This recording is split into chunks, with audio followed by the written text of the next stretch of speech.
You shoot a nice buck. You get home and you post it on Facebook, and guys are immediately asking, what does it score? And you have no idea. Well, today I'm going to show you how to score your deer. We're going to score a typical whitetail deer, and I'm going to break it down in layman's terms. I am from South Alabama, so don't expect a whole bunch of technical jargon, and I'm not going to use any specialty tools that's going to take you time and money to acquire. I'm Justin Hawkins with the Public Land Sportsman. I spent 10 years in Alaska as a hunting guide. My dad was one of the largest taxidermists in the Southeast before he retired. We took in hundreds of deer a year. I have seen countless deer scored by official Boone and Crockett measurers. And today I'm going to give you some tips and show you some tricks that I use to score a whitetail deer with nothing but what I have at home. I'm not going to use a steel tape. What I am going to use is a piece of weed eater cord, weed eater line, whatever you'd like to call it. I just call it a truth cord. And the reason I use weed eater cord is because it's stiff, but it's pliable. You can get an accurate measurement and it won't stretch, at least not in this application.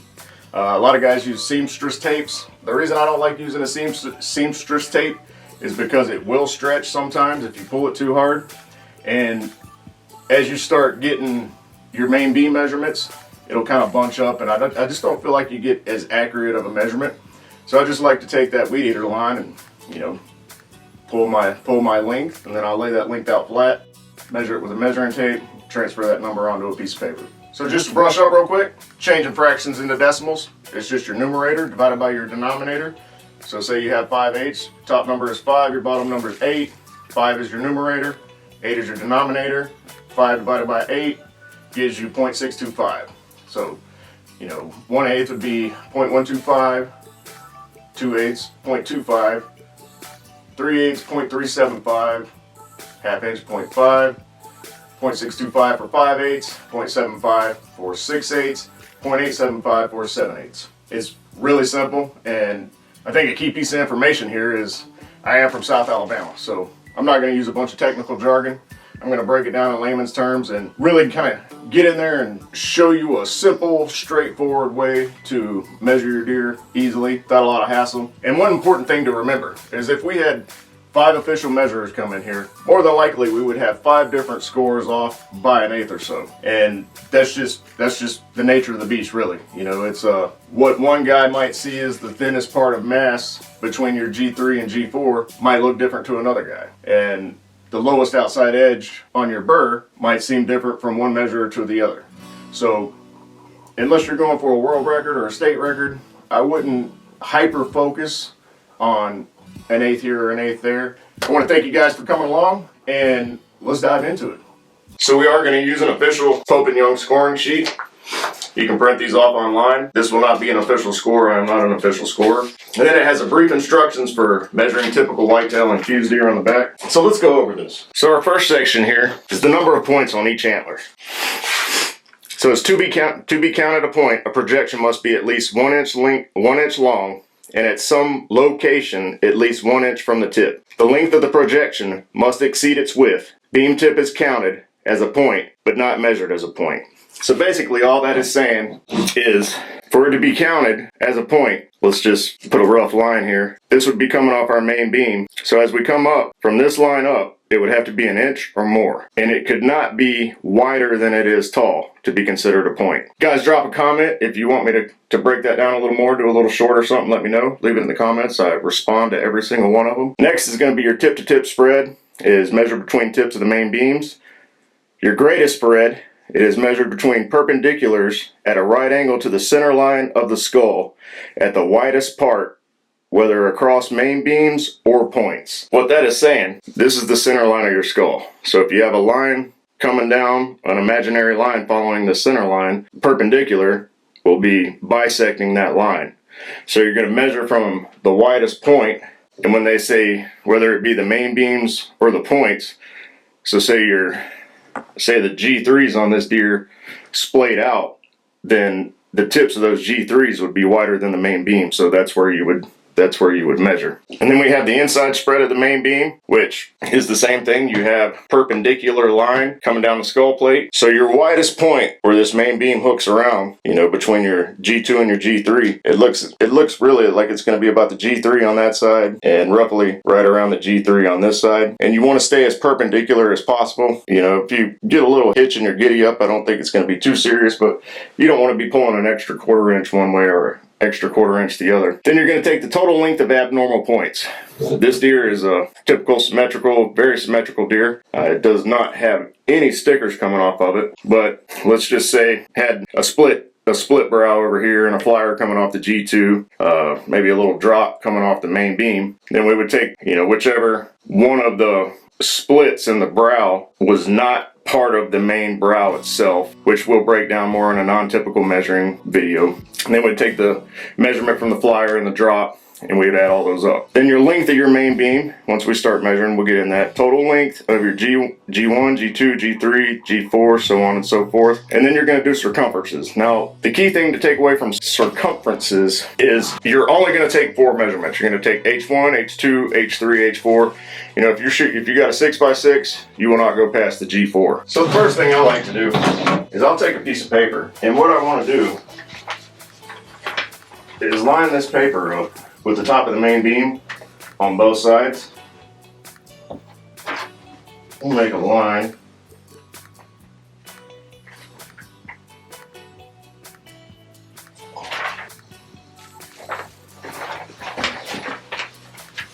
So like I said, I've lined up that paper with the top of the main beam, and what that does is that gives me a line to mark, which will be where my tine comes out of the top of my main beam.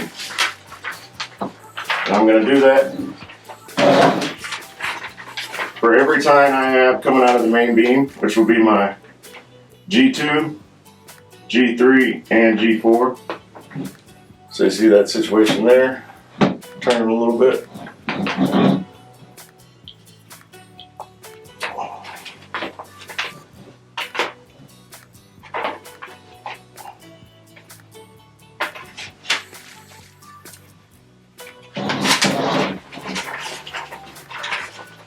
Some of these will get a little difficult, like this here. So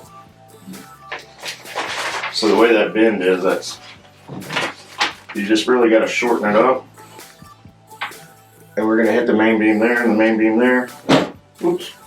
We'll put a little line right here. And then we'll do the same thing for the brow tine down here.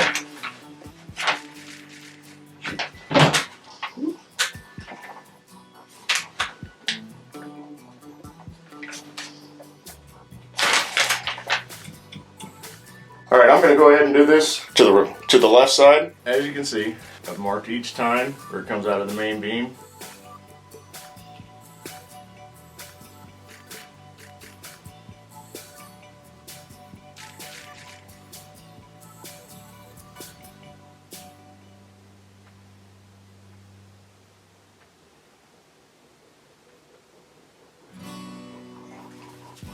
And I've also marked the brows.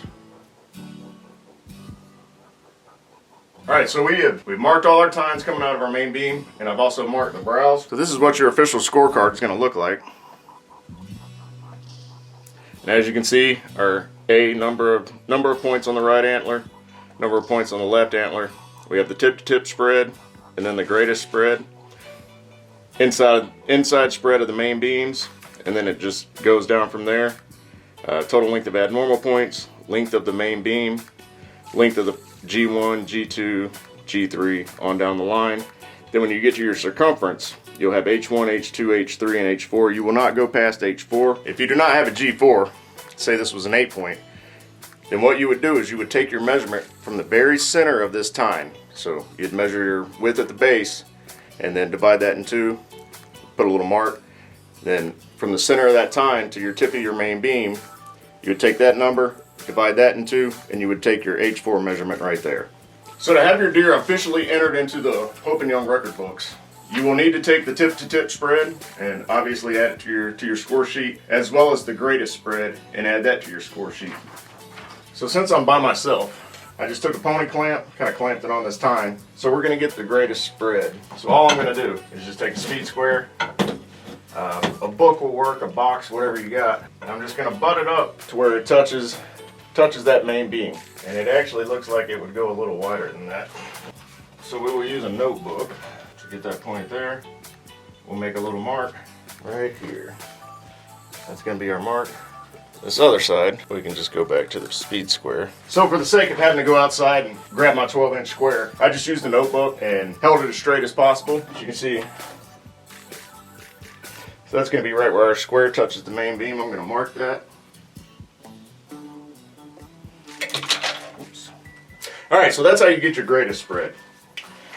And I'm just simply going to take a tape measure, burn an inch, hold it on the inside of that mark, and you'll hold it on the inside, not the outside of your mark. But we'll hold it on the inside of that mark to the inside of this mark. Burning an inch, we're sitting at 19 and 5/16. So we'll minus an inch from that, and that'll give us 18 and 5/16. And we'll just drop that down to 18 and a quarter because we're measuring in eighths. So what we're going to do is our greatest spread, we're going to put 18 and a quarter, or 18 and 2/8.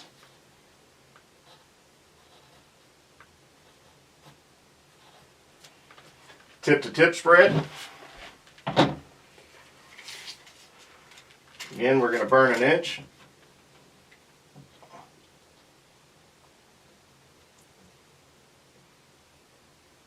I have 15 and 6/8.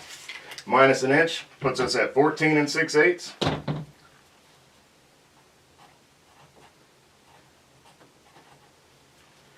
And then we have 5 points on the right antler and 5 points on the left.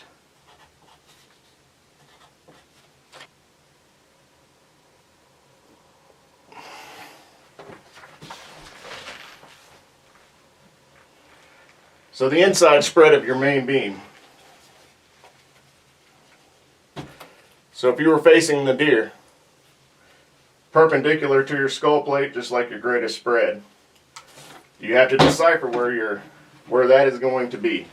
So a lot of guys will take their steel tape, they'll move it slightly up and down, trying to find the greatest spread.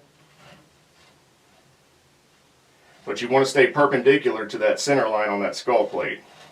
So it's looking like our greatest spread is going to be, say, 16 and 7/8. So our inside spread will be 16 and 7/8. So we did not burn an inch that time, so we're in area D. We're going to add 16 7/8. So this is very important. Alright guys, so if you forget this step right here, it can mess up your entire score. And right here next to your inside spread of your main beam, it says your spread credit may equal but not exceed longer main beam. Now what that means is your inside spread is going to be a spread credit. So your tip to tip spread and your greatest spread are not added into your final score. It's only the inside spread of your main beam. Our inside spread is 16 and 7/8. Well, let's say that our main beam was only 16 and a half, then we would not use 16 and 7/8 to our spread credit. We would use 16 and a half. Our next step is going to be total length of abnormal points. Well, we don't have any abnormal points, so that does not apply to us. When we go to F, we're going to go length of main beam. Now if you look at the directions, it says your length of main beam is measured from the center of the lowest outside edge of burr over outer curve to the most distant point of the main beam. Begin measuring at the location on the burr where the center line along the outer curve of the main beam intersects the burr.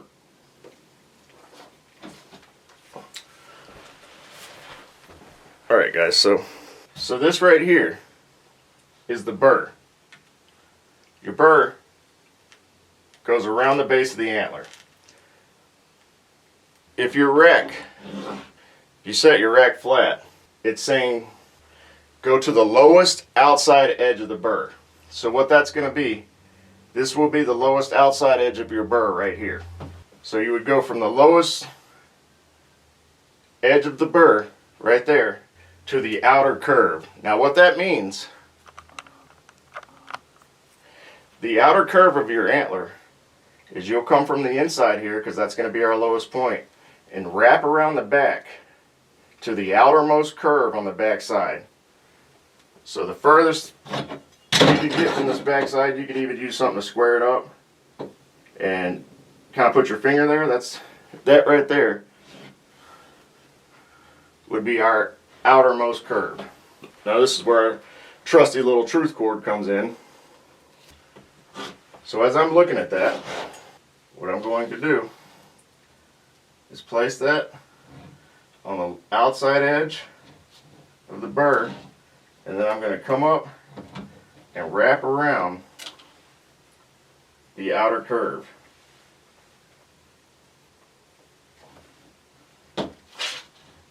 See, I'll pinch it down, hold it down there, pinch it down there,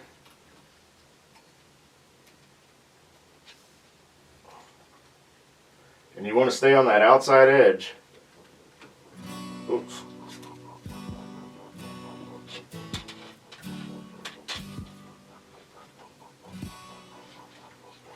There, I'll just hold it with my fingers. Then I'll put a little mark on it with a pencil. And then I'll just simply run my tape out and make sure I know where my pencil mark is.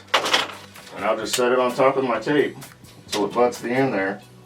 Hold my pencil mark. So the length of our right main beam is going to be 23 1/8. So you can see we got 23 1/8 there. And now we're going to do the same thing to the left. Our outermost point of our burr right here. I'm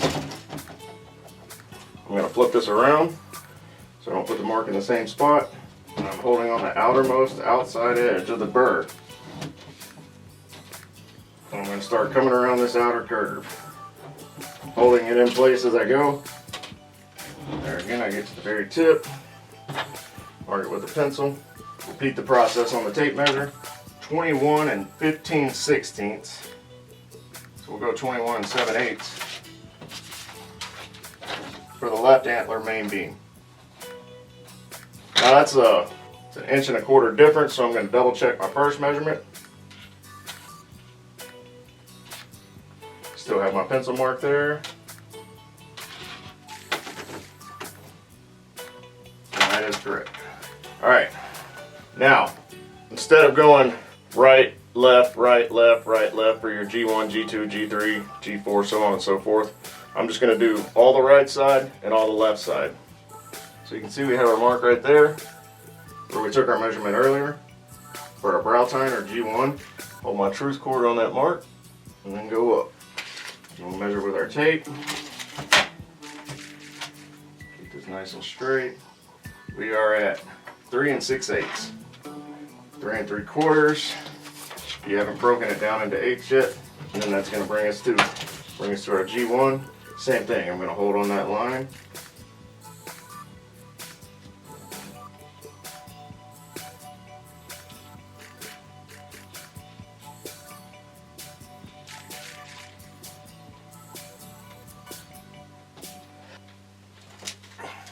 Take my number, say 6 5/8.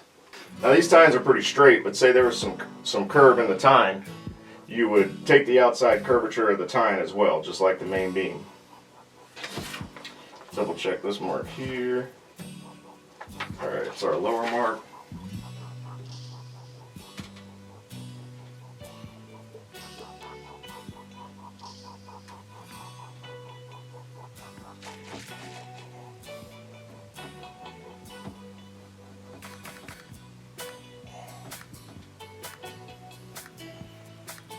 We got 7 1/16, so we'll just call that 7 onto our G4 here. Keeping the outside curvature, say 3 1/8, and we're going to go do the same thing on the left side. I'm going to change which side I'm pulling on with my weed eater line, that way I don't get my marks mixed up. 4 1/16, we'll call it 4. It's going to be 6 3/8 onto the G2. It's going to give us 6 3/8 again. Our G4, 2 1/8. So now we're going to do our circumferences. So when you're doing your H1 or your circumference, you're looking for the smallest place between your burr and your brow tine. So that means out of the width of this base here, which it really looks like the smallest place is going to be right around the top of the burr. We're simply going to wrap our cord around there, our truth cord, pull it around to where it connects right there, and we'll put a mark there and take a number. 6 inches. And make sure you put it in your H1. Oh, that was all right. And you're going to do the same thing for your H2. Your H2 is simply going to be the smallest circumference around the main beam between your brow and your G2. Then your H3 will be the smaller circumference between your G2 and G3. And then your H4 is going to be your smallest circumference between your G3 and your G4. So I'm going to get those real quick. That looks about right there. Oops. 4 3/8.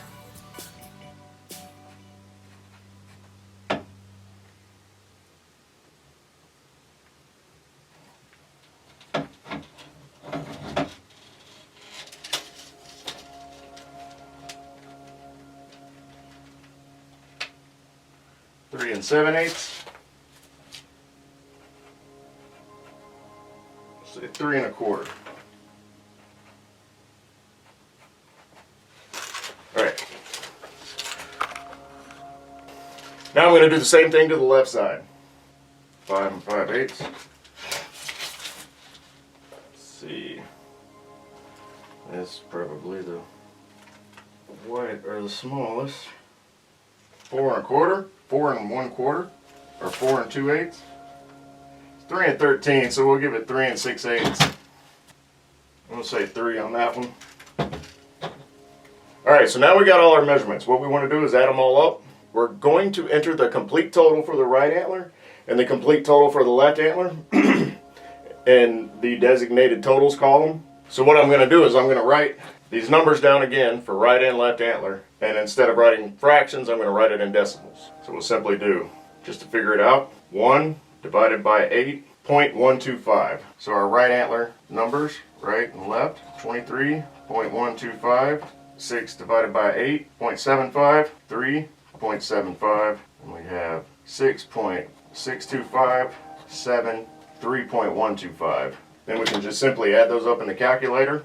Oh, sorry, we have to finish the rest. And we get our circumferences 6, 4 3/8, 0.375, 0.375, 3 7/8, 0.875, 3 2/8 would be 3.25. So it'll look like that.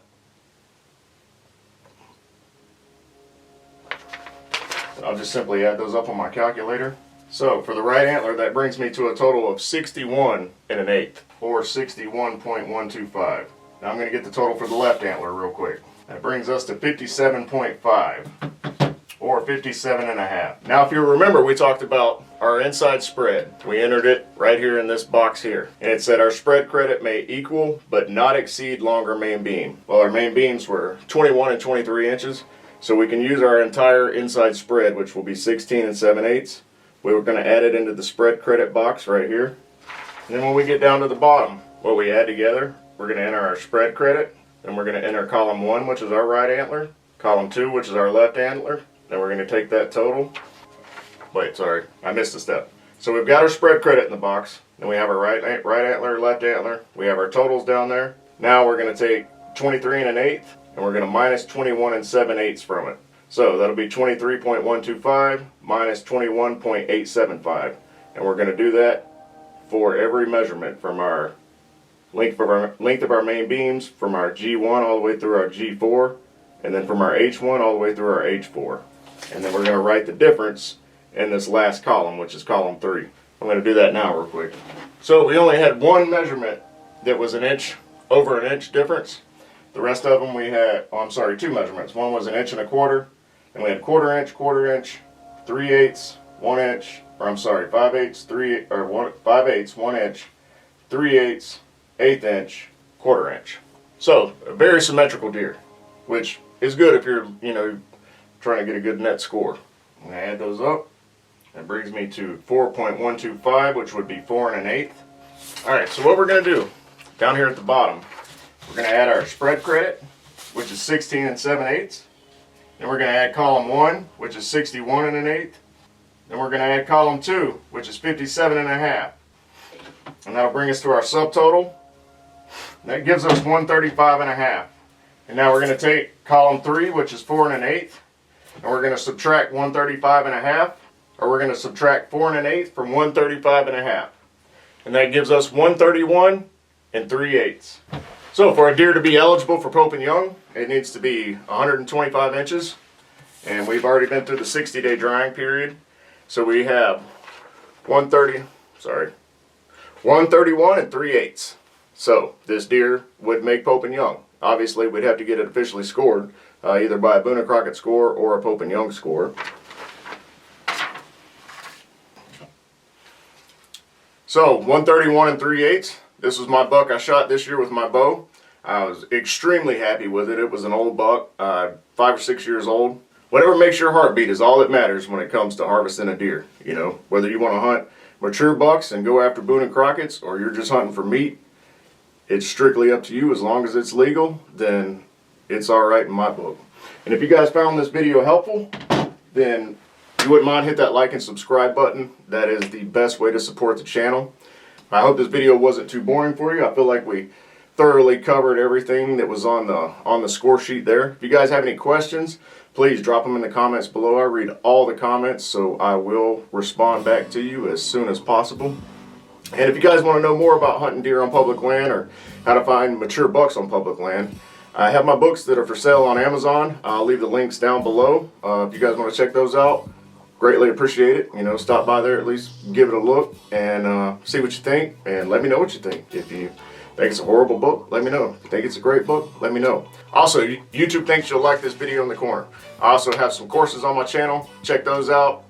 Quite a few playlists, and I am doing channel memberships. So if you guys want to keep up with how this channel is progressing and a little bit of behind the scenes content, like I said, we have our membership, and that's a great way to support the channel. It helps me be able to bring content like this to you. I appreciate you guys taking the time to watch. That means a lot to me, that you would take time out of your day and spend it with me here scoring my deer. So thanks a lot. And I want to give all the thanks to God above. Without him, none of this would be possible. So God bless, guys. Thank you so much. Love you guys. Take care, and I'll see you on the next one. Peace.